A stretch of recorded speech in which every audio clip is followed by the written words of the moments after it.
Hello everyone. Today we are going to be talking about one of my favorite series, recent favorite. I started it last year. Dungeon Crawler Carl. Just if I could, I love this book. I love this series. It is amazing. It is thought-provoking, it is deep, it's hilarious, it's scary, it's very relevant to what's going on in the world right now and honestly what's gone on in history. I thought it would be fun to go through, reread the series before the 8th book comes out and just like revisit all of the questions that I had during my first read-through. I know a lot of it gets answered throughout the books, but a lot of it is also open-ended, and so I'm looking to see what gets answered in book 8, what, new questions might come up, and maybe if I missed anything. I'm trying really hard to stick to each video being on just the book that I'm talking about. I used my notes from my first round, so if I didn't have a theory on the first read-through, I'm not bringing it up now. If I did have a theory on this first read-through, and it's already been proven wrong, I'm still going to talk about it. But in case something shows on my face when I'm talking about it, or maybe I go on a little bit of a ramble and I mess up, maybe if you haven't read the series yet, maybe you want to save these for later. But like I said, I'm going to try, if I'm not going to be discussing book 7 while I'm discussing this. My original idea for this video was to kind of do an analysis, kind of a deep dive, and kind of make it all nice and neat and connect all the dots. My brain doesn't work that way.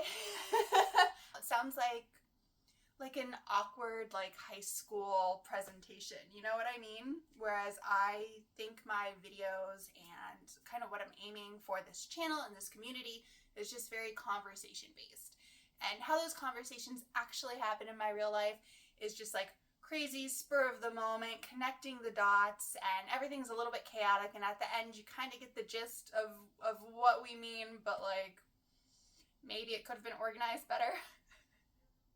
So I'm gonna aim for a little bit in between those two and see how it goes, because this is already feeling so much more natural than when I was trying to recite all of my bullet points about everything. That just wasn't gonna work.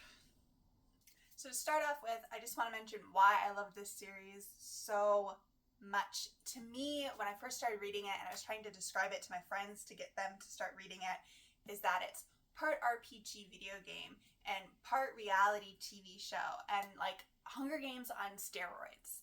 And I love all those things. I love RPG video games. I used to love reality TV shows. That's a tangent. Moving on. And I love the Hunger Games. And this series, this book even, but the series definitely gives me that same, makes me cry. It makes me feel so many different emotions. So I love series where you're kind of just thrown into the thick of it and you learn a little bit piece by piece, and there's so many different mysteries and secrets to learn. So you think you understand a character, and then you learn something else about them, their background, that either changes your view on them or solidifies your view on them. I just love how many layers there are to this. And this book just keeps giving you layers. So many layers. There's the apocalypse that starts off everything. Oh, spoilers. I already mentioned about not spoiling future books, but I'm definitely spoiling this book. This should be in the title. It should be in the beginning. Spoilers. Alright, you start off with an alien invasion type apocalypse, and then you get pulled into a world dungeon, which is very video game setup. The more you learn about the dungeon itself, the more you actually start to learn about the government that's running the dungeon, the more you learn about the government of the galaxy that is allowing it, and all their little laws that protect indigenous species, or the laws that, help guide all these corporations / governments / conglomerates / empires to earn their money. You start learning about contracts of the people who are in the dungeon already, not from Earth. And then you just learn the background of the characters that you start with. Like Carl, his background, it just informs everything. You get little tiny pieces as you go along. It just makes for a really interesting book. I think it's written very well. I think that you're given the information in a way that makes sense, in a way that is interesting and isn't just boring like you're reading, an instruction manual. It is laugh out loud funny. It's got cheesy humor. It has like actual witty humor. It has some humor that's like punching down or based on stereotypes, and it's there for a reason. It's there to look at it. It's taking this trauma-filled catastrophe, genocide, and giving you even more layers than that to deal with, to think about, to make you think. It's giving you amazingly deep characters to really feel for and follow. I can't even describe it. I can't recommend this series, this book, this everything. I just can't. It's so good.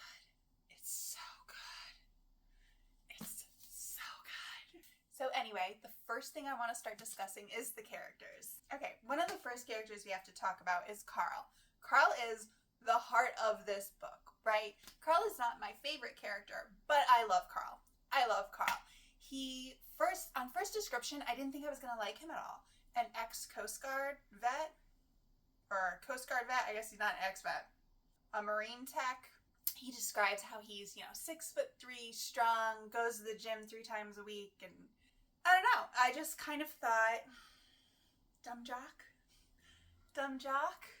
I was hoping for himbo, but I wasn't expecting himbo. You know what I mean?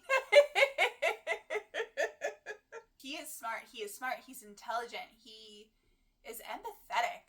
You wouldn't expect it when you first meet him, especially the way that he starts to describe Donut in the beginning. I thought that I wasn't going to like him.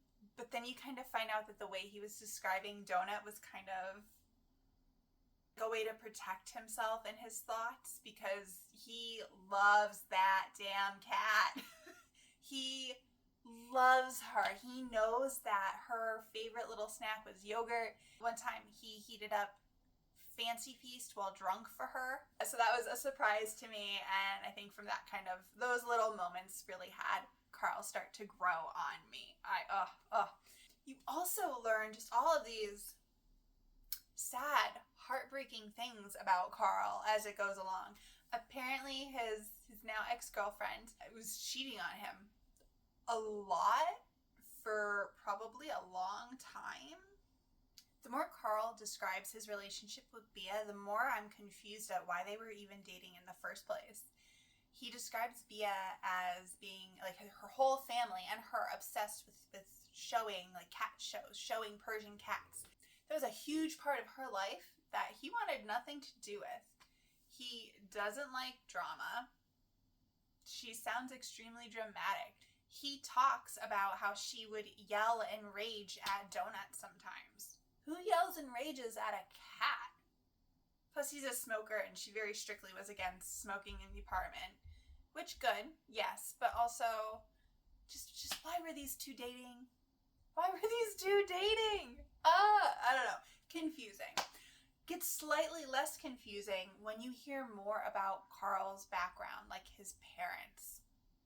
Apparently, his dad, huge a-hole.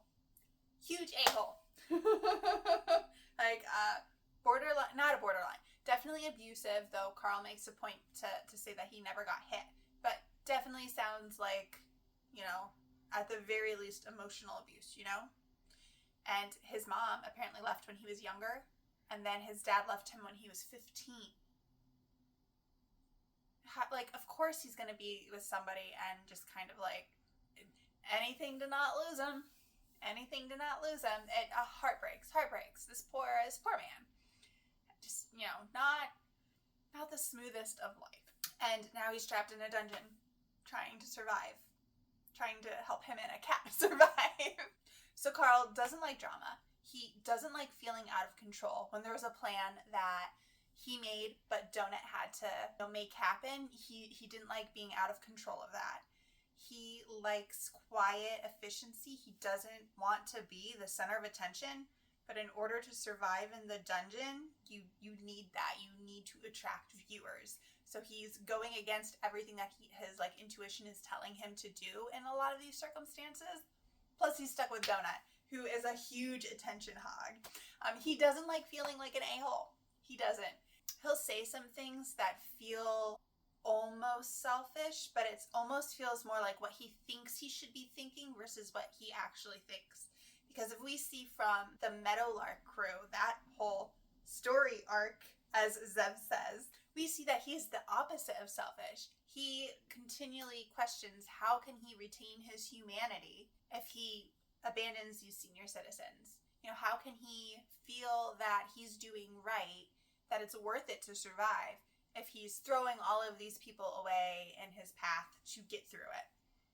He wrestles with this a lot, and I love him as a character, and I grow more interested in him and his growth, and even where he was in the past, the more he talks like this. And I think that surprised me a lot about him and his character when those kind of questions started to come up for him. It was a little confusing too, because he does struggle. He goes back and forth where he's just like, why are we doing this? These people should just, be able to stay in the safe room and die, trying to help them survive. That doesn't feel like the right thing to do. And then turns around and immediately, saves Al. Amazing. We see that Carl doesn't have the greatest self-image, self-confidence in the very beginning, because he says things like, I don't even expect that I'm going to live until floor 2. Except that he comes into the dungeon with all of this, ex-Coast Guard. He's strong. He's been to the gym a lot. He knows video games. He knows how to play the game. He got great loot, and he still says, I don't think I'm going to survive that long. Like zero confidence. And he also mentions about how once he found out that Bia was cheating, that he felt like an idiot. But it's not his fault, right? That is not something that's his fault. But he does put it on himself as it being his fault. We learned that Carl found out that Bia was going to get rid of Donut. Donut is 4 years old or something like that. And Bia was going to trade her in for a younger model. That's my cat. He's showing his emotions. When Carl found this out, he decided that he was going to kidnap Donut. He was going to sell all of his stuff to try to afford her and afford, paying off Bia and her lawyer father. B. I think it's B. I say Bia because it's Beatrice, right? It's not Beatrice, it's Beatrice. But I know that the nickname is actually B. But I keep calling her Bia. So if I slip up, that's just what she is in my head. Moving on. Carl also shows his love for Donut. He was waiting in order to give her a healing potion, saying that he wanted to hurry up and get her out of pain. How sweet is this man? I don't know. He's so surprising to me. I just, love it and love him. But he's too smart to be a himbo. He comes up with a lot of really great ideas. He really is paying attention. And in the thick of it all, in all of this trauma and chaos, he remembers enough small details to put together these really cool plans. I just love it. I love it. It's so cool. So throughout the dungeon, Carl keeps reminding himself that you will not break me. He needs to remind himself who the real enemy is when he starts to get mad at these small little nuances of the game. He needs to bring himself back at who to really be mad at. And that is the Syndicate, the big galaxy government, and Borant, right? Borant, who is the government who is controlling the Crawl, and the Party, which is the Bloom, which is basically, we're told, Axis Japan and Nazi Germany. It's ultranationalism, totalitarianism, fascism.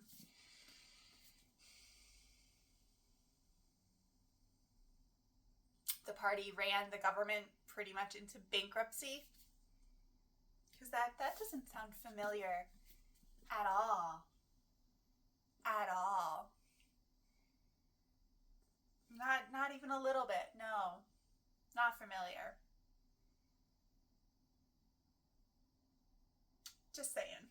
But this also comes into play with when he is trying to rescue Meadow Lark and when he's thinking about Mordecai, who we'll get to in a minute, where he talks about how it just leaves centuries of pain and trauma and destruction, and how as much as he hates the audiences on these talk shows he has to go on, and how much like they're just seeing it from the comfort of their own home, they're there for entertainment, they're watching an entire planet full of a species got wiped out in a second, and all the survivors need to entertain them for their lives, maybe, kind of.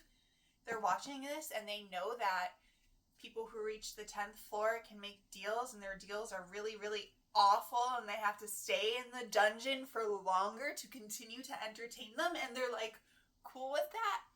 I don't know. Anyway, "You will not break me" is one of Carl's mantras.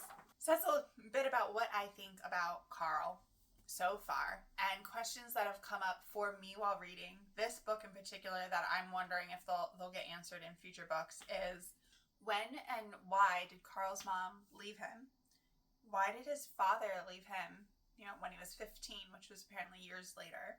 This whole thing started, he woke up from a nightmare. Do we ever get to know what those nightmares are about? Because apparently he's had nightmares for the last 5 years. That was 12 years ago that his father left, so that wasn't the cause of the nightmares. So do we ever learn what exactly the cause of them are? What happened 5 years ago to make him not sleep through the night? It comes up, especially from the maestro, that Carl is the AI's pet. He's a little foot boy. And I'm wondering if that's going to play into it more as it comes along. Is the AI going to start really favoring him? Is he going to help him? Because Carl has all of these pretty much, stick it to the man thoughts going on. And I wonder if the AI will kind of start backing him up, or if the AI is just going to play with him and give him hope and then squash him at the last minute. And then a little stupid throwaway thing is that Carl gets a cowboy hat in one of the boxes. Why? I don't know. I don't understand that. It didn't seem to have anything to do with the type of monsters he was fighting, and he didn't use it in the book, so that's just like a little side question that I have. Okay, now let's talk about Donut for a little bit. She is a Persian cat who apparently is very used to cat shows. Very pampered, very expensive food type of cat, and when she gets awoken from the pet biscuit, she immediately takes on the air of royalty. Royalty, popularity, oh, my fans. That's kind of her outward personality, which, again, I didn't think that I'd like her. But we quickly learn that this is just Donut's outward personality. She knows people are going to be watching her. She also thinks that she has to act a specific way because that's how she was kind of brought up. We find out that she's extremely intelligent. She's intelligent. She's very ADHD. She's very relatable in some ways. She is very impulsive. She's also defensive. And she's just quickly learning. I think they describe her as very childlike, which makes sense because she just woke up. She went from being a earth cat with earth cat, capabilities to now basically a crawler with a high intelligence and charisma. She does immediately put on a crown, which sets them up for who knows what on the 9th floor. It seems like it's going to be a faction wars where rich people from the outside get to come in and play the game, but the 9th floor has to deal with Donut's crown, and she cannot get off the 9th floor until she apparently defeats or kills everybody from the blood sultanate line. Yeah, but she puts it on because it's a crown and it's purple, and purple's her color. But then also she's very thoughtful, and when it comes to Carl's plans, she gives good advice. So I think she is going to be a very complex character going forward, and we're just kind of watching her come into her own right now. She rules the interviews. She is very personable. She has the charisma in the dungeon, but outside of the dungeon, she can still really work a crowd. She can really, throw snide remarks back at people. It's fun. It's entertaining. She's a really great character. Still not my favorite character so far, but a really great character. And I love their dynamic. I love how they go back and forth. Sorry, they being Carl and Donut. I love how they can go back and forth and describe each other. Like, Carl in the beginning describes her as tenacious, would continue to jump into his lap, even like when he didn't want her on the lap. She describes that same experience as loving to watch Carl lose over and over again at video games. In the dungeon, she loves watching Carl blow stuff up, which is good for her because that keeps happening throughout the entire series. So good. So good. She's really actually very affectionate towards Carl, and she's afraid of being alone. She doesn't want to be alone. She doesn't want to die alone. Donut is both gullible and also insightful, right? So you get some insightfulness with who sticks babies in a boss room anyway. Insightful. We also get gullible when they show Earth as like all their slums, and they throw propaganda, they throw like Godzilla movie in with it, and they don't really show the real big picture of what Earth was. She's like, oh wow, I didn't know Earth was so gross. Donut gets sucked into like the pyramid scheme idea from the Cricarans. And she also is like, oh, well, nobody could be that evil, Carl, when it comes to Carl spray painting over the signs, so that way people don't come over and murder all of the elderly people for experience. And when Frank is describing his experience in the dungeon, she's like, oh no, he's a hero. We got it all wrong.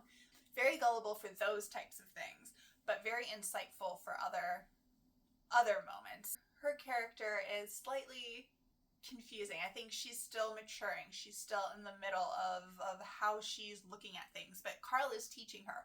Carl is like this patient parent when it comes to her. He is very patient with her. He is very exasperated with some of the stuff that happens, but he's also very patient and gives her a second, you know, especially when she gets very excited about, like, say, interviews or about her viewers. We find that Donut really loves to be clean, which makes sense because cat. But she will get dirty when she absolutely has to. Like, she does not help Carl at all during the first boss fight. She does say later that, you know, Carl handled it like the champion that he is.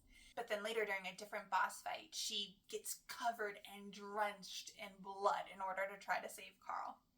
She also drags Carl from a fire at one point when his legs don't work.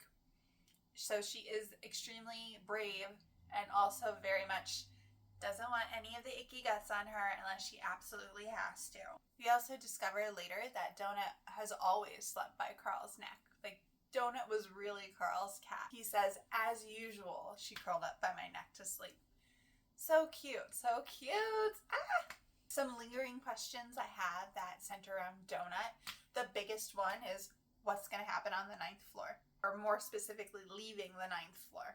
Like, what's Carl going to do? If they don't kill everybody that needs to be killed, are they going to kill everybody that needs to be killed? Are they going to get out of it somehow? It doesn't sound like they can. I'm interested to find out why she jumped out that window that night. Could she sense what was about to happen? Was there a different reason? She mentions Ferdinand a couple times, and I'm wondering if that will ever come up again. It probably is. She's very aloof whenever she's asked questions about it. When she wants to open Mongo's cage and get a pet, she's, please, please, please, Carl, please, I'll never ask for anything ever again.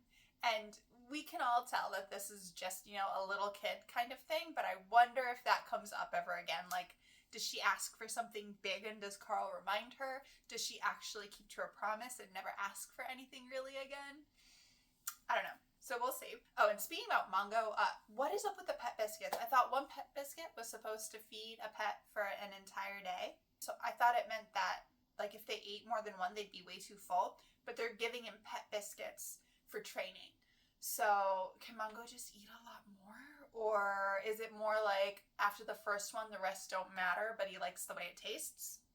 And then this one, I don't think we're ever going to find out, but I have a question about it, is when Jack is peeing against the wall and Donut goes to decapitate him, but then changes her mind and launches backwards to run away, I want to know exactly what was going through her mind. Was it like she already saw the elemental forming and knew that it was too late, so she wasn't going to kill him and, just to run away? Did she just decide, oh, I don't want the skull across my head? Did she think about what Carl might think of her if she did that? I think it's very interesting that she was going for it and then last minute retracted her claws and hightailed it out of there. And I guess, we all want to know what happens around Beatrice. Do they find her, or did she go into the dungeon? Is she on the surface? Was she awake in the Bahamas at this time? I honestly hope that they never meet up, because I don't like her. I don't like the sound of her. I don't like how she treated Donut. I don't like how she treated Carl. I don't know. The description of her just doesn't. If Carl was always like he is in the dungeon, I don't know how they ever dated with the way that he's describing her.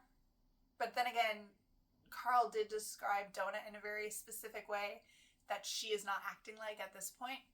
So maybe the dungeon changed them both a lot, or maybe Carl just takes a little bit to think about how to describe people.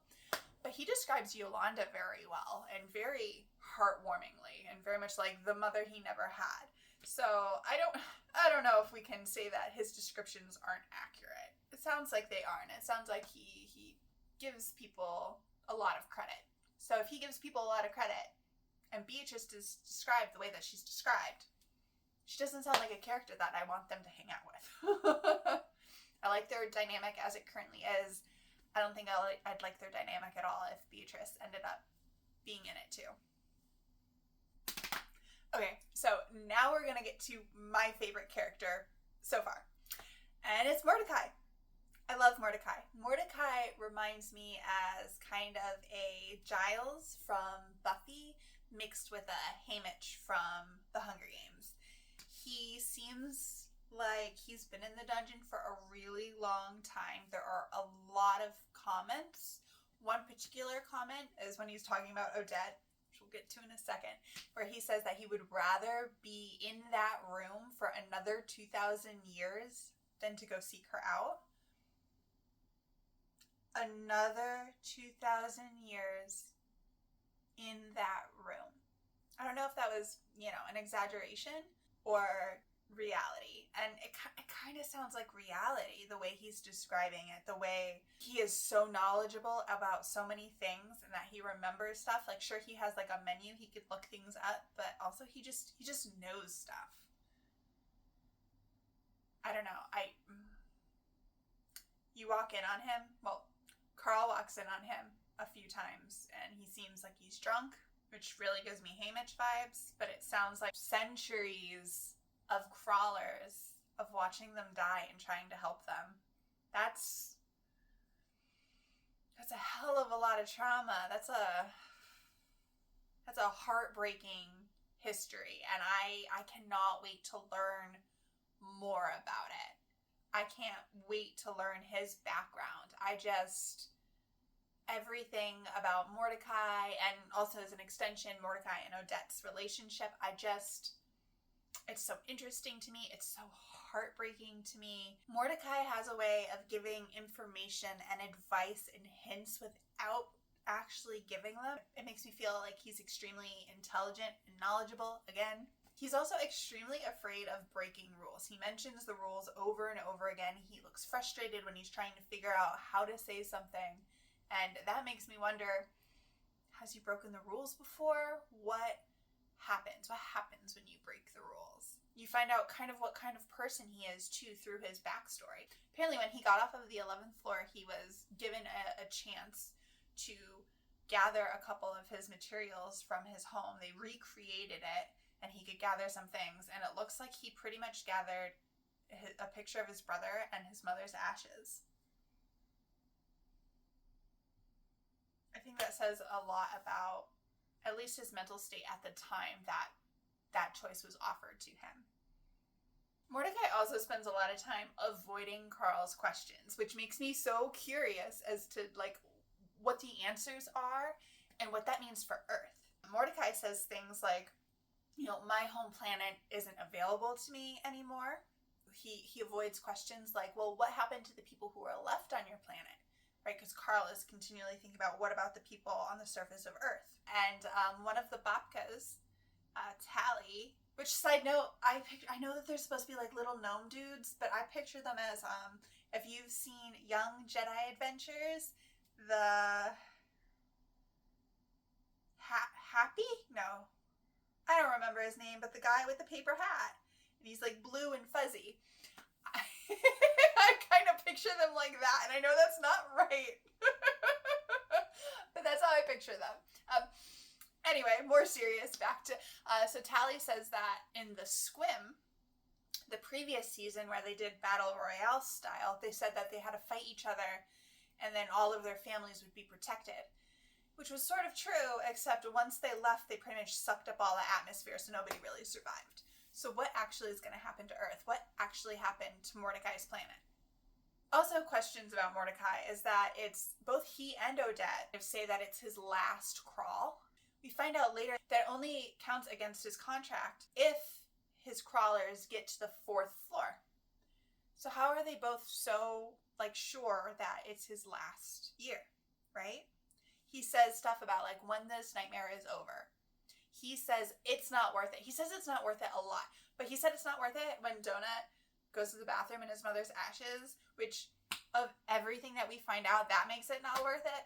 And he also, goes to Carl in, a desperate moment and says it's not worth it before the 12th floor. Which is... he's saying that it's better to die in the dungeon than to take a deal before the 12th floor. And then even once you're at the 12th floor, you need to negotiate as much as possible. So how bad are these indentured servitude contract things? How bad are they? And if they're that bad, why hasn't he ended things for himself? Are they not allowed to end themselves? And if they're not allowed to end themselves, how does both Odette and Mordecai know that it's his last season? Is it his last season whether he gets a crawler to floor or not? Is that so because he already has an exit plan for himself? And if that's true, why hasn't he exited before now if it's a nightmare and not worth it? And if they're not allowed to, which I have a feeling they're not, because why, in the dungeon, if you could protect the NPCs and the mobs, why wouldn't you protect your free labor assets? So that's all that is a bunch of questions that come up for me with Mordecai's story and Mordecai's background. Mordecai also feels like such a good teacher when he's trying to talk Carl through what certain mobs or bosses had in common, certain clues he could look through before a big fight. He kind of prompts Carl to think for himself instead of just giving the answer. He's giving Carl the tools to really think about the dungeon in a way that's going to help him survive. And I really love that. I love that it's not just, here's the answer, kid. He's really setting them up for as much success as possible. And I feel like that's beyond just helping them get to a certain level. Because I think they get their game guide until the end of the 3rd floor. So the first 2 floors is a tutorial, but they still get them for the 3rd floor. And then after that, he's gone. So I think that's why that it only counts once they get up to the 4th floor. I think that's why. Okay, things that I would really like to know going forward about Mordecai, things that I hope that we start to discover as time goes on, is exactly how long has he been indentured for? How long ago was his crawl? How long has he been a game guide for? Did he start off as a game guide? Did he start off as something else and, slowly move through it? Don't know. What was guarding the 12th floor that he just knew he couldn't get past? What happened to his planet? Why is his planet no longer open to him? Why isn't he in control of changing his form anymore? How come now that he's an indentured servant as a game guide, why do they automatically change his form when he changes floors? And it also sounds like even in between games, he doesn't get to choose his form anymore. Why? Do they have other limitations like that for other species? Once they become a game guide or get indentured, can certain species no longer use certain things about themselves? Or is this just in particular for a changeling? It seems extremely unfair. The only thing about it is just to show that he's not in control of anything at all. But it feels very particularly unfair for Mordecai. How big is his stipend? He says a moderate stipend, and we get the feel through the games that there's a lot of money being exchanged, and that, you know, most planets, most races, most people can't afford what's happening. So what is he going to be able to afford once he does leave? What can he do? Where can he go? Are there more steps of he barely gets any money and now he's just basically still a slave to the system? Are they the only two that have him as the game guide? How many game guides are in this entire thing? If 10 million humans entered the dungeon, like if they're the only two for that one game guide, how many game guides are there? Does Mordecai know about Agatha? Carl mentions that there's kind of a pause where he thinks there's more to what Mordecai wanted to say. So I wonder if Mordecai knows what Agatha is, or what she's doing, or what's going on. Mordecai makes a statement about how there are no real gods in this game. Are there real gods in the universe? Is it just his belief that there are real gods? Is it confirmed that there are these ultra-powerful beings that they call gods in the universe? And Mordecai feels very sour when he's talking about gods, and it sounds like the 12th floor. Maybe it's the 15th, but it sounds like the 12th floor. It sounds like that's the celestial ascendancy, which we get from Maestro talking about it. But if that's where gods come into play, then he didn't get to the 12th floor. So what is his deal with being so sour on the topic of gods? Okay, so now let's talk about Odette, who I also really like. Again, I like all the characters. Liking her is a little bit complicated for me, though. So she is this talk show host of this huge, intergalactic show about the Crawl. She is described as this hybrid crab leg, praying mantis faced, huge, naked torso, breasts person. Turns out that was her armor when she was a crawler, because she is a former crawler. This entire universe, so so she's a former crawler, and apparently she's just regular 60-ish year old woman. So they do age, people age. Oh yeah, that's a question that I got through Mordecai, but everybody's, how does aging work in this universe?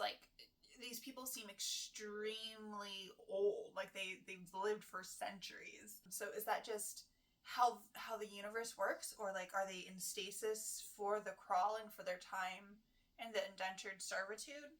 But anyway, she was a crawler. She made it to the 12th floor. She did not make it to the 13th floor, and I'm really interested in finding out that story. Why didn't she go down the stairs? It sounds like she made it to the stairs but then made a deal instead of going down them, and again, I wonder why. And then during her indentureship, she was Mordecai's game guide. And this is where some of the history comes up that we don't know anything about yet, but Mordecai hates her. Mordecai says that she is very self-centered, that she cares about herself, she is cunning, she is manipulative. Odette cares about Odette, and that she is more self-centered than the thing in the center of the universe. And Odette seems like, she accepts that this is his description of her. And side note, she can, because she has press credentials, she can watch Mordecai. Because that's not creepy or anything. She could just watch him over the years. Which again, if he is drinking and upset and, constantly having his crawlers killed, although you would assume then that Odette had also gone through that being a game guide herself. But it sounds like it seemed that Odette had taught Mordecai how to give information without giving everything away, and how to kind of slip between the lines, and really does have a high opinion of Mordecai. Odette even wants to offer Mordecai help after his indentureship is over. And while Mordecai, at this moment, this is when he says that line about rather spending 2,000 years in his room than, seek her out. She obviously is feeling very guilty about whatever happens between them, and very understanding that that's the way that he feels. So I'm I'm really interested to learn that whole story about them. So questions that I have that I haven't already asked while talking about her is, they mentioned the heart necklace, and I wonder if there's significance to that. It's just a small passing, but I feel like Carl noticed it and brought it up, and so I feel like it might be important. I want to know, does Mordecai end up seeking her out? Although I guess, like, I don't even know if we'll ever find that out, because who knows if they actually end up escaping the dungeon, right? Odette says that her motivations for helping Donut and Carl is purely money, that there's nothing in the universe that she loves more than money, and that they're going to be her, top money makers this season. And is that true, or is she just kind of feeding into what people think about her? Maybe it's more trying to help them and help Mordecai. Maybe she was really trying to help Mordecai get through this last, year of his indentureship. And then finally, she mentioned something at the very end of the book about a choice they can make during race and class selections, and that it might be upsetting to somebody if they choose it. And so it is just a suggestion, and she doesn't know if it's morally the right thing for them to do. But she brings it up because she knows it's really going to help Donut and Carl. It sounds like it's race and class oriented, so it sounds like we're going to learn about that very early on in the next book, and I'm really excited to get to it. I think that was a great cliffhanger to kind of leave off on. I also want to know why Odette talked Mordecai out of the Storm Commander class, but talked his brother into it. I think that's a very interesting story, and maybe that has something to do with why Mordecai is really upset at Odette. I also am wondering if Plexus, if she's also a former crawler, because she works for Odette. And for me, those are the main characters. Those are the Meadow Lark group that I briefly talked about. They're also, kind of main characters here, but I think right now with where they played in the story that I don't really want to go into what I thought about them too much. I'm interested to know if we're going to meet up with them again, and if we do, kind of what classes they end up picking, and especially like picking the races and the classes, will it help these elderly folks get strength and get power and help them get deeper in the dungeon? I think that would be really interesting and really fun to see about in the future. We also have Agatha, which, apparently she at least has Vault-Tec technology in her cart. So is she really a crazy homeless lady, or is she taken over like by the Vault-Tec worm parasite species? Is she one of them? Is she working for her government? Is she, working against the crawl? Is she just in there to kind of see what's happening and hopefully get their money from the bankruptcy early? Is she actually there to subvert everything? Who knows that she's in there? Because, right, the cameras go off when she's in there. Does it have to do with the technology that's in her cart? Or does it have to do with the AI knowing she's there and helping her out? I don't know. I'm really interested in seeing where that whole storyline goes. She seems like a very interesting character to keep an eye on. Other like little storylines that are going to come up later is going to be the Frank and Maggie storyline. I think that those characters are just... So their game guide, was it part of their game guide's indentureship contract to get their crawlers to kill other crawlers in order to complete their contract? Was that why they were given that advice? Because that's pretty awful. I would not want that to be part of my contract, We see in Maestro's video that after Carl's surprise dynamite goes off, Frank not only lost a hand, but he just seems extremely defeated. Whereas Maggie is super angry. And I feel like the difference there is that Frank has accepted responsibility for his actions. Probably to the point where it looks like he gave up. And then Maggie is throwing off that responsibility and putting it onto Carl and is dead set on hunting him and killing him.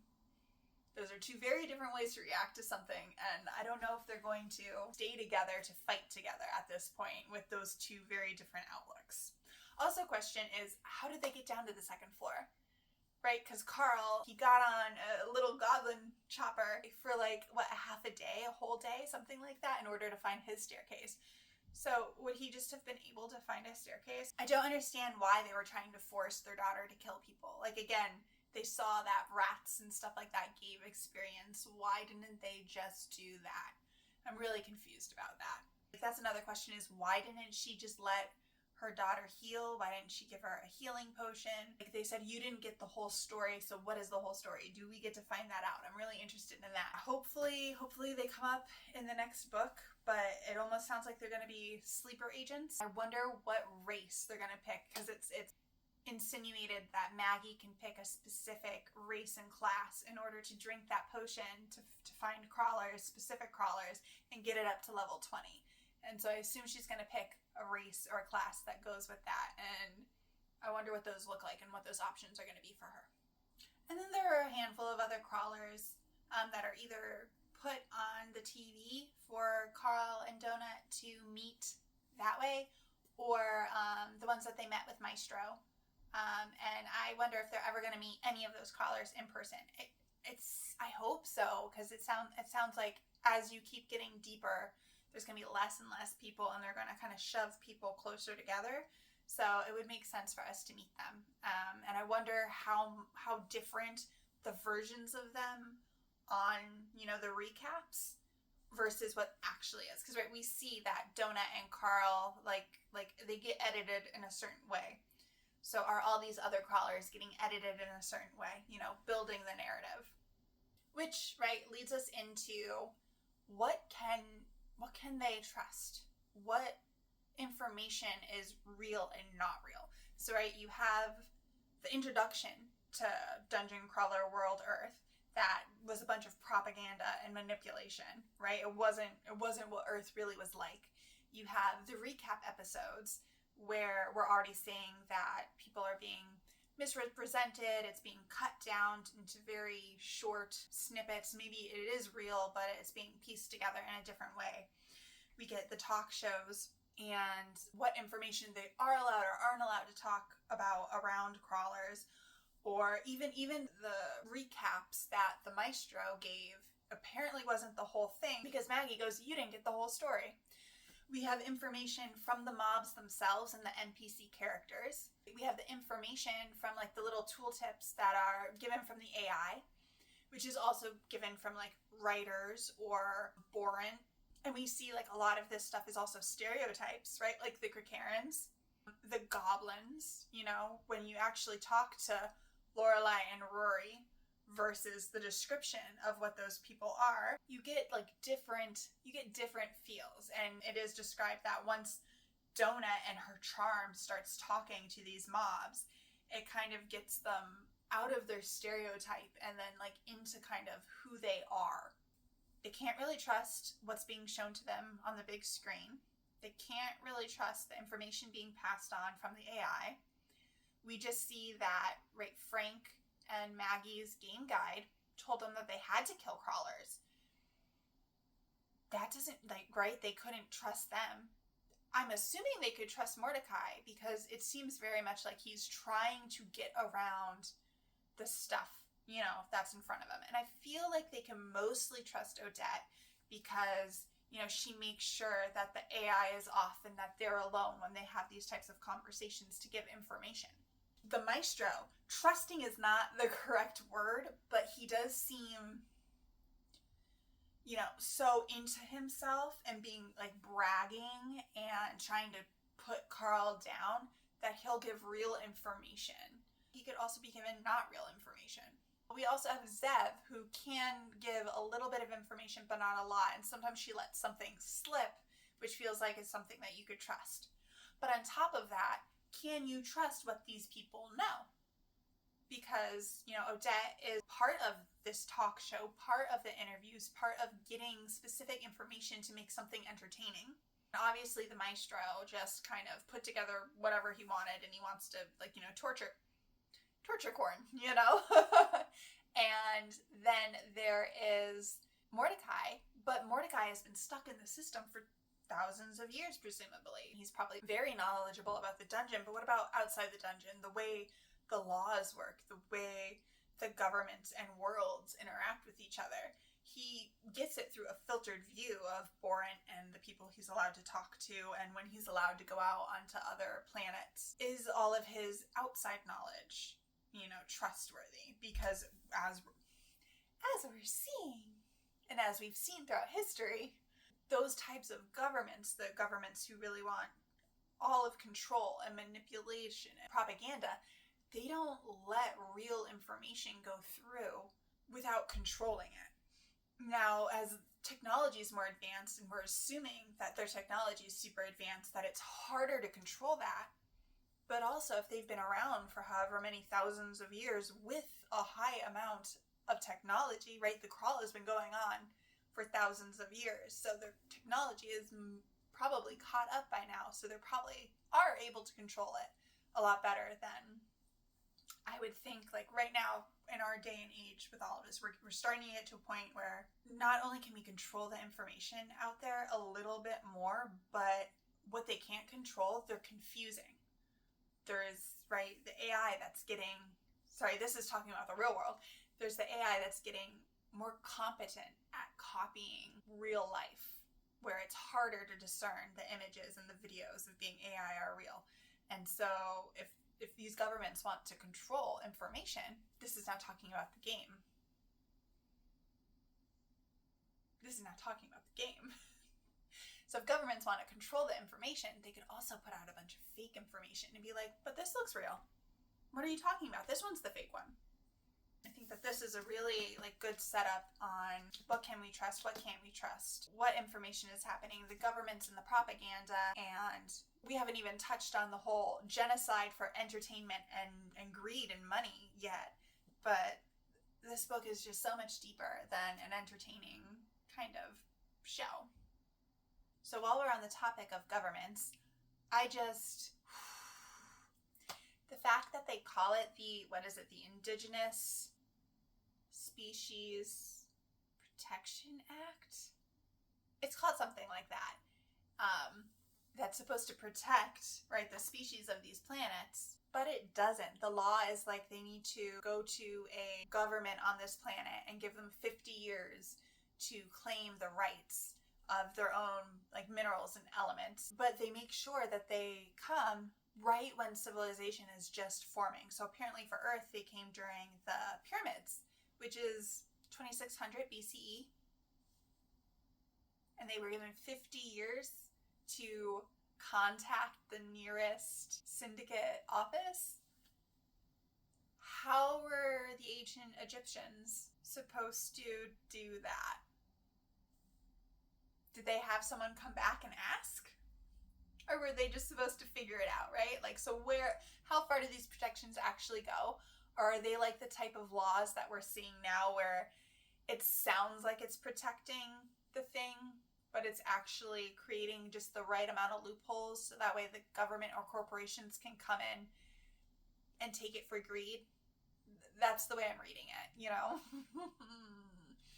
And this whole thing just brings me so many questions. We're told that they seed with 6 different species for the crawl, so they literally go to planets and plant these species in order to later come and reap them.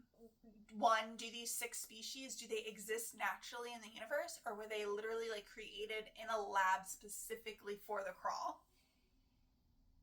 Because that's creepy, right? And that brings up so many different questions. If they do exist naturally in the universe, are the ones who are not seeded, are they a part of the syndicate? Are they allowed to just go about their business? Or are all of them kind of the slave races? Or if they are genetically made specifically for the game, who decided the level of personhood that these species could or could not have? They had to be intelligent enough to go through this gaming system, but start off primitive enough where they can't contact this larger government in order to claim the rights of their own planet. Also, the crawl is supposed to be a way to reclaim their matter, because part of this Indigenous Species Protection Act and some mining act, they have the right to reclaim their lost matter, because only 0.01% of stuff actually gets taken from Earth, despite this huge destructive event, right? But for this reclamation, they chose the World Dungeon. They could also choose Battle Royale, like the Squim did, and the World Dungeon is the third choice. So what are the other choices? But also, throughout this, there's a clause in there that says something like, when the timer runs out, all that matter is forfeit. So does that mean reclaiming their matter is literally in the dungeon as they're fighting for their life? Whatever they can carry, that's their matter reclamation? Because that seems psycho. Like, that's not them actually reclaiming their lost matter. But then, yes, we did see that Mordecai got to grab a recreated version of his home, a couple of items. So what does that mean? Like, what does that mean? Are you not reclaiming their actual matter? Do they only give you that option once you've exited it? If somebody reaches level 18, does all of Earth just go back to the way it was before? Like, it just doesn't make any sense.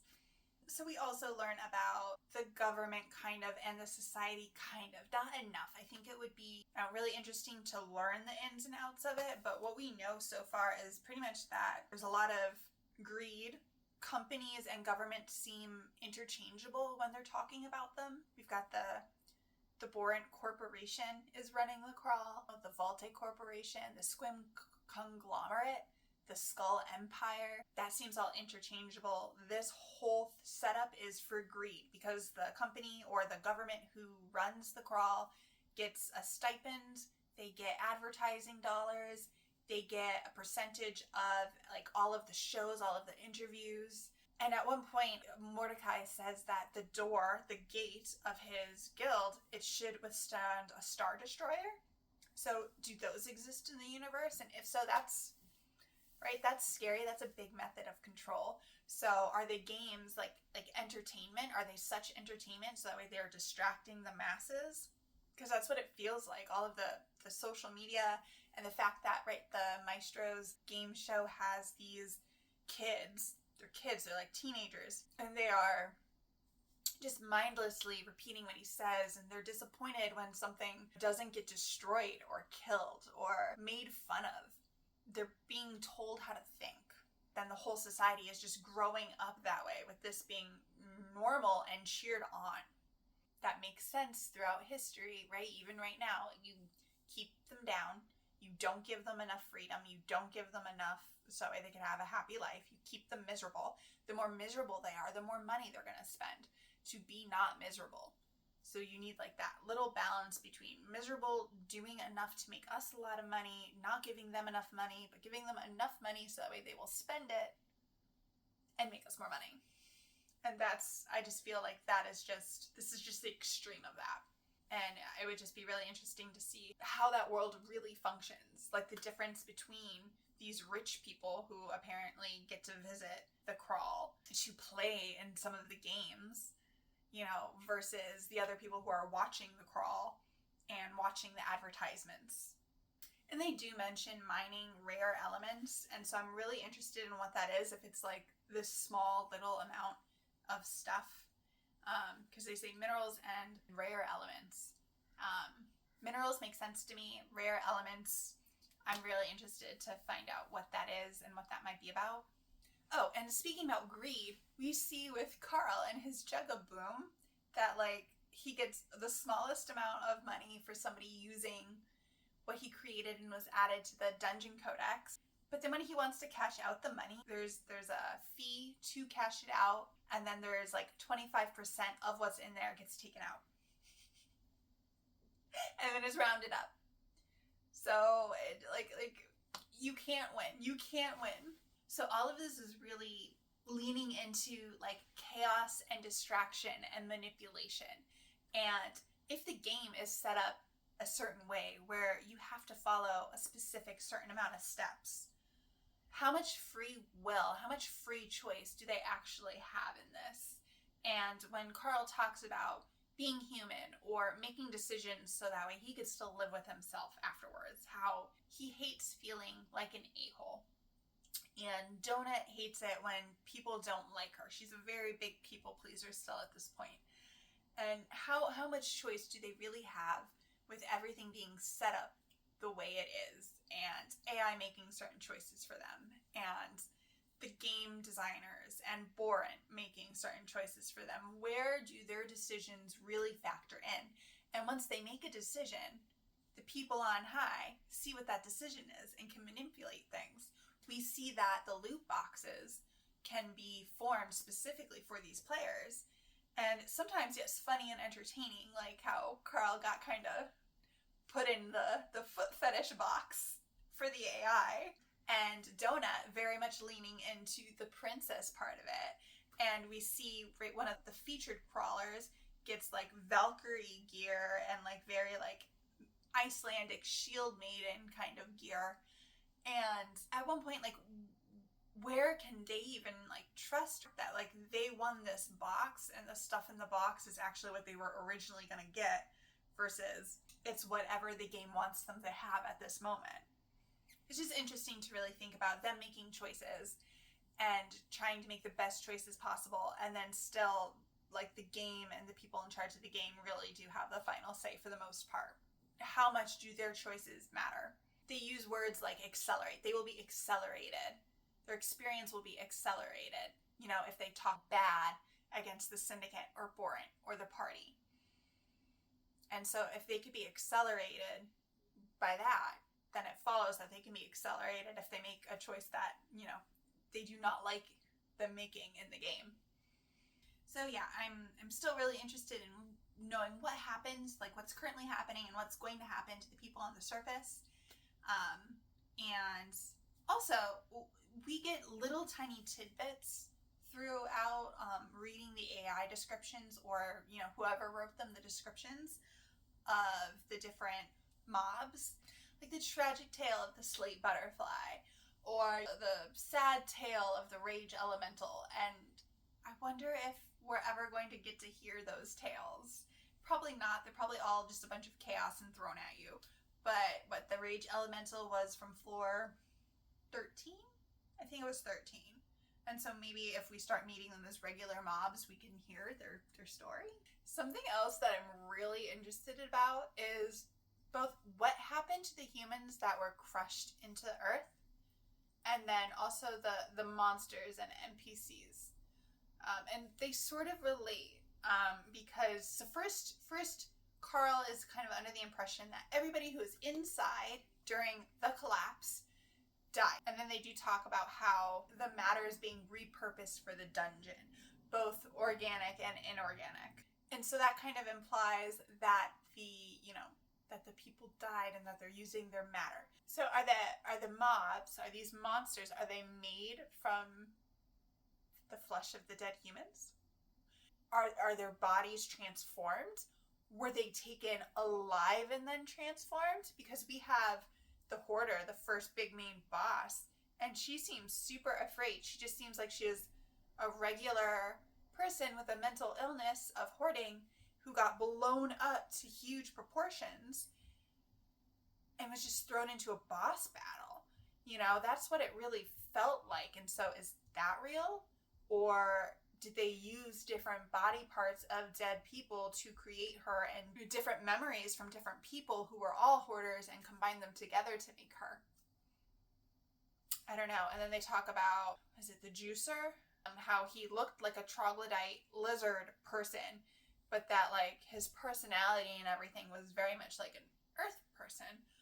But then we also realized later that they actually took stereotypes from the universe and aliens that actually exist in the universe, species, I guess, since we're the alien, you know, but species that exist in the universe, and their stereotypes, and mesh them with species and stuff that existed on Earth and our stereotypes, and mesh them all together, and that we have shared stereotypes because of having, you know, sleeper agents left here to develop our culture. So we have our unique culture, and then we have the culture that was, you know, implanted in us, that is shared throughout the galaxy. So I don't know, like, are they are goblins a species that's found outside the dungeon, or were they created specifically for this version of Boren's dungeon from matter from humans? Or is it the same goblins saved and then transported per planet? Or again, are they made from, flesh of that planet's dead, and then all the memories are uploaded into them? I don't know. There's just so many different ways I feel like this could play out the way it's being described. And maybe I'm misunderstanding something really simple, but to me, I don't know, it opens up a lot of possibilities and a lot of questions. And I'm wondering how much in detail are we going to see as the book series go on? Or is it just kind of just going to be left at this and we're more thrown into the thick of it, of what is happening in the dungeon, than how everything was created? So they talk about the Laminac fairies look like little soccer moms. He said that they feel like a squishy, middle-aged body, and it feels real. So did they just take a real person, shrink her down, give her wings, and give her like a different implanted memory? Or was she really crushed and they just used all those like atoms and materials to make her, or did she exist before the Earth Dungeon was created? I don't know. So did the people who got sucked down, did they actually die? Were they transformed? Are some of them still alive, somewhere, maybe being like held, maybe to be used later? Maybe, they're the lucky ones and not the unlucky ones, and we're being told that they're being used to create, the matter of the dungeon, but maybe they just are sitting around watching the show. We have the minds of the mobs. We learn more about that too as stuff goes on. Like, so we talk to, again, the goblins, and we learn that they are scared of the crawlers, that they are told that they have to hunt and kill the crawlers. They have to get better at hunting and killing, so that way they could go down a floor. And the more floors they go down, the less crawlers there are, which means the less they have to be scared that they're going to get hunted and killed. The goblins don't really want to hunt and kill the crawlers. They just want to survive and live their life. Crawlers just want to survive and live their life, and they have to hunt each other. And then going back to Frank and Maggie and what their game guide told them, how to hunt other crawlers, it just becomes this big confusing web of what is personhood? I don't even know how to say it. But this is also, I love this series. There's so many things to think about and to wonder about, and some of these things we're going to get answers to, and some of these things we're not, because those are just questions of the universe that are explored in book after book everywhere, and it just is being explored in a very interesting way in this book, and I love it. I love it so much. It's entertaining, it's thought-provoking, it just makes me feel so many different emotions and think so many different ways. I love it so much. Okay, I have two unhinged theories about how this series is going to wrap up, or things happening in this series. It was 3, but I'm pretty sure one of them has been debunked already. The one was, it was like an instant in the very beginning, and I really think that was, Carl also had the idea. And it sounds like that's definitely not what happened. And it was just that they're not really in the game, that they were all kind of put in stasis when they entered the dungeon. And then really like they're somewhere in like a pod, and it's all like a virtual reality game. But I think enough stuff has happened, like Zev coming in full battle gear and being afraid, them getting zapped onto containers on the ocean for their interviews. I think the dungeon is real. So I think it being all virtual reality in their heads, I think that's been debunked. The other one is, did they follow people before they made the dungeon? Did they pick specific people to go into the dungeon? Because we see that Carl got a staircase, but he was one person in the middle of nowhere, and it's freezing. How did he get a staircase, and how were there other staircases around him? Mordecai even says that it wasn't on accident. So did they pick Carl ahead of time? And did they orchestrate that whole thing where he would wake up in the middle of the night and Donut would jump out the window, having like watched them and their habits and stuff? And tied to this is, do they have access, like, in real time access to his memories and implanting him with memories, because he'll be doing something that only slightly will remind him of something, but it brings him to a full flashback.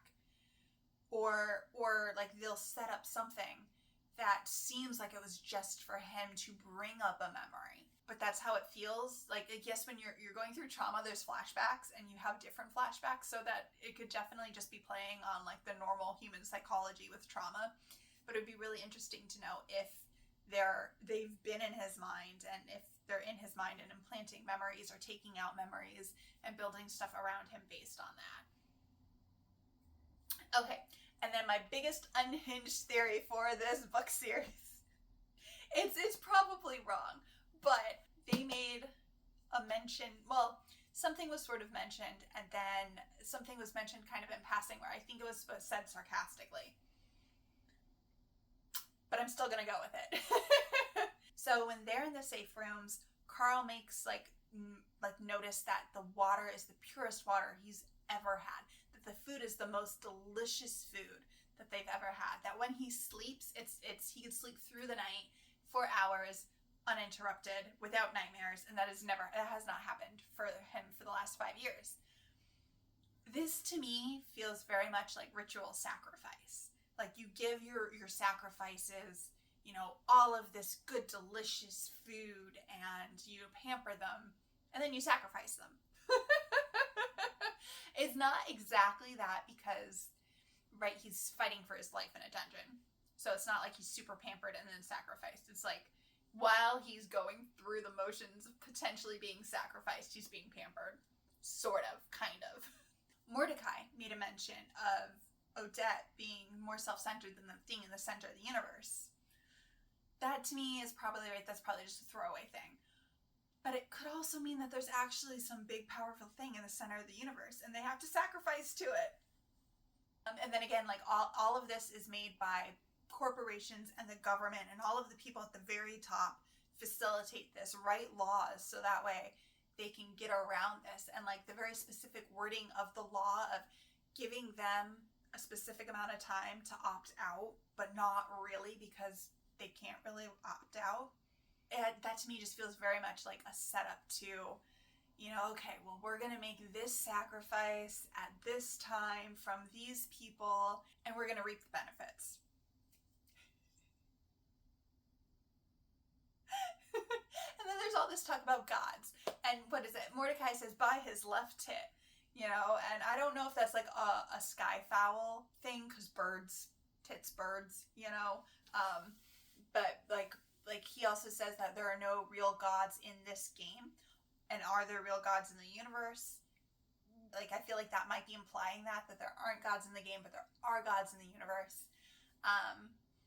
I don't know. So that's my unhinged theory for this series, is that it's a big ritual sacrifice, making the rich people richer, and they need a certain amount of, you know, rules and stipulations, you know, have to be met for the sacrifice to be, you know, like real, to be met, and that, you know, maybe it's not even just the sacrifice of the bodies, you know, it is the torture, it is the trauma, and then it is maybe all of these people viewing it and getting all of these emotions while viewing it. Maybe like that's all of that together. And that is the sacrifice.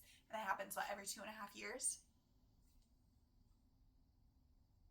I don't know, probably insane, but I like that.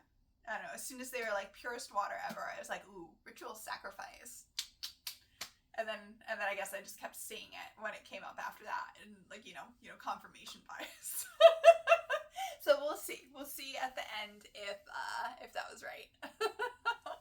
Anyway, those are all of the thoughts off the top of my head. I tried to follow my notes for when I was gonna do the neat and tidy discussion analysis. I obviously went off on some tangents in there. I was just skimming through my notes. I definitely left out a lot that I was going to talk about, but I am getting to a point where I think that I've said way more than enough at this point. And I don't even know if you're interested in any of those thoughts, but I hope you are, and I hope that you want to talk about them. So leave me a comment and anything that made you think, any questions that you might still have, and maybe they're on my list and I just didn't get around to them. I have like really small things here and there that I just took like little one-liners, and I'm like, is this gonna come up later? Like I love thinking that about series, and a lot of the times I end up making a book or a series so much more complicated than it actually is. But this to me feels like one of those books where like I'm gonna get, like, you're gonna get that reward from thinking like this when you're reading it. You know what I mean? I hope you do. I hope you do. And if you have any other series that you want to recommend to me that are similar to this, where you get like little bits and pieces of information and like you get to like kind of guess at it as you go along, and more things get revealed, and like, you know, deep characters where, yeah, like maybe you think this way about the character in the beginning, but then you learn about their background and you see actions they take and it completely like reforms them in your head. And obviously, you know, the big whole government propaganda, what it means to be a human, who can you try, so many things that make this book amazing. I love it. Yeah. So until next time, I think the next books, my talking points will be less, but I think the other books are mostly going to be me filling in the blanks. And, you know, oh, this was answered. Or, oh, this is a new question that came up. Or, oh, this was a really entertaining, hilarious part. But yeah, those are a lot of my thoughts on Dungeon Crawler Carl so far. And I'm so excited to see, you know, what gets answered next. Until next time.